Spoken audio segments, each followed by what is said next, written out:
Hey, it's ETA, and today's adventure lands us at the mall. I'm going to show you the easiest way to make the best pretzels on the planet. I'll show you something that I personally do to my own pretzels when I'm making this at home that really takes these to the next level. You're going to want to stick around for that part, not everyone has seen this. Okay, so to get started we need to bloom the yeast. It's not as bad as it sounds. I'm using a standard stainless steel bowl, but feel free to use a stand mixer here. I'm not using a stand mixer today because pretzel dough is one of the easier doughs to work with. You don't need to be a baking expert for this recipe at all. This recipe is really easy and honestly the dough is very forgiving, so don't be scared. Besides, I can't use my stand mixer after what happened last time. For those who don't know, this is Betsy, my hand-me-down stand mixer. Me and Betsy are going through a thing right now after what happened in my last video. How do you get this off? She totally embarrassed me. Anyway, into that normal bowl, add in 1 1/4 cups of warm water, between roughly 95 to 105 degrees Fahrenheit. Then, into that water, add in 1.5 tablespoons of sugar and whisk it well into the water until it's completely dissolved. This will help our yeast immensely. Then, go in with 1 packet or 2 1/4 teaspoons of active dry yeast. Sprinkle it over the top and let the yeast sit for 5 minutes to give the yeast time to wake up. After that 5 minutes, pour in 1 tablespoon of melted butter. Now for this next part, it's where most pretzel recipes go wrong. If you've made pretzels before and you didn't like how they turned out or they didn't turn out right, it was probably because of this. It's the flour. Most recipes give you an exact flour measurement, and that's totally fine, but flour absorbs water differently depending on the humidity, the brand, and how it was stored. So because of that, for the flour, there's no measurement in this recipe. Remember when I told you that this is one of the easier baking recipes?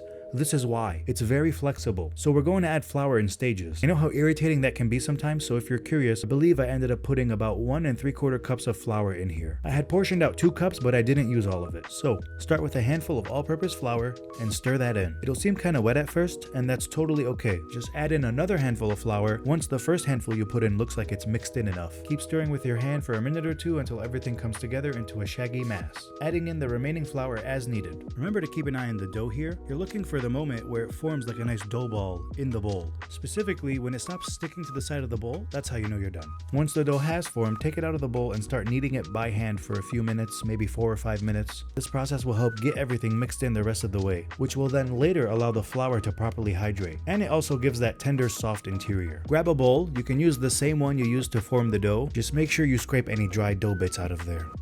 Take that bowl and spray it with some cooking spray, and then place your dough ball inside of that bowl. Cover it with a damp paper towel or some plastic wrap. Now it needs to rise until it's doubled. This usually takes about 45 minutes to an hour in a nice warm spot. You can use this time to clean the kitchen up. Once you're ready and the dough has doubled in size, spray a cutting board or whatever work surface you're going to be making this on, and then lay your dough out onto that board. And then divide that dough into equal pieces. I wanted bigger pretzels here, so I divided them into 3 pieces. If you want to be exact, each piece of mine weighed about 140 grams. If you don't have a scale, just eyeball it. Do what feels right. Then take each piece and roll it into a torpedo, about 20-ish inches long, rolling from the center outward. Try to increase the pressure as you move towards the ends. You want a nice tapered rope shape, thicker in the middle and thin at the tips. Now we're going to shape the dough. You can see me here trying my best to figure it out. It's not as hard as I'm making it out to be. I really should have Googled this part, but I refuse to believe that I forgot how to shape a pretzel. You know, the masculine urge to do things the long and hard way? That's kind of what's going on here. Anyway, bring the 2 ends up like you're making a U and cross them over each other, and then bring the ends down and press them into the bottom of that U shape. You want to press it in firmly so it doesn't come apart in the bath. I've never had that happen to me where it comes apart, but I have heard it happening before. You can also shape the seams with your fingers too to kind of make the ends really blend into each other. This will help prevent it from coming apart. Next up is proofing. Some recipes will tell you to proof it here for 30 minutes. You can, it's totally fine, but I find it makes no difference when it comes to pretzel dough. If you are going to proof this dough, do it in the fridge. Cold dough holds its shape better in the bath. And for that bath, you are going to grab a pot on the stove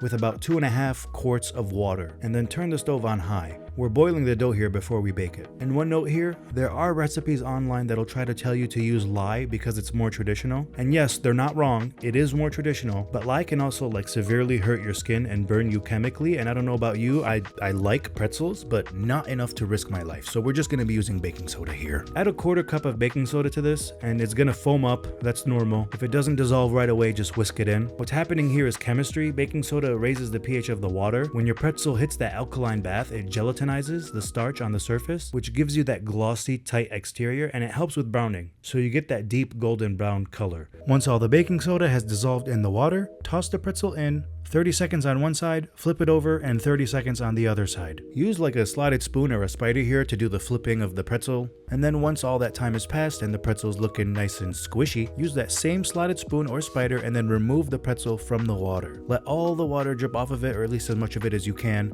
and then place that pretzel onto a parchment-lined sheet pan. One more thing before it hits the oven, this is my personal secret that I was telling you about at the beginning of the video. Dip your brush into the baking soda solution, into the boiling water, and then brush the top of each pretzel with it. This is really going to help gelatinize the surface. And as a bonus, this actually helps the exterior open up and get all nice and crusty to the point where it splits open without having to use a razor blade. Set your oven to 425 degrees, pop them in there 12 to 15 minutes. You're looking for a deep golden brown here. If they're still pale after that time, leave them in there for another 2 to 5 minutes. Let them get brown the rest of the way. They'll get there eventually. When the pretzels come out of the oven, brush them with melted butter immediately. This will slightly soften the crust and give you a nice layer of richness. And then grab some salt and sprinkle it over the top of these pretzels to give it that nice signature pretzel look. Look at that, man. That's a pretzel. Deep golden brown, glossy shell that crackles when you pull it apart, and the inside is soft and tender, but it still has that pretzel texture, that chewiness to it. Me and my wife demolished these like in real time. I think we ate these.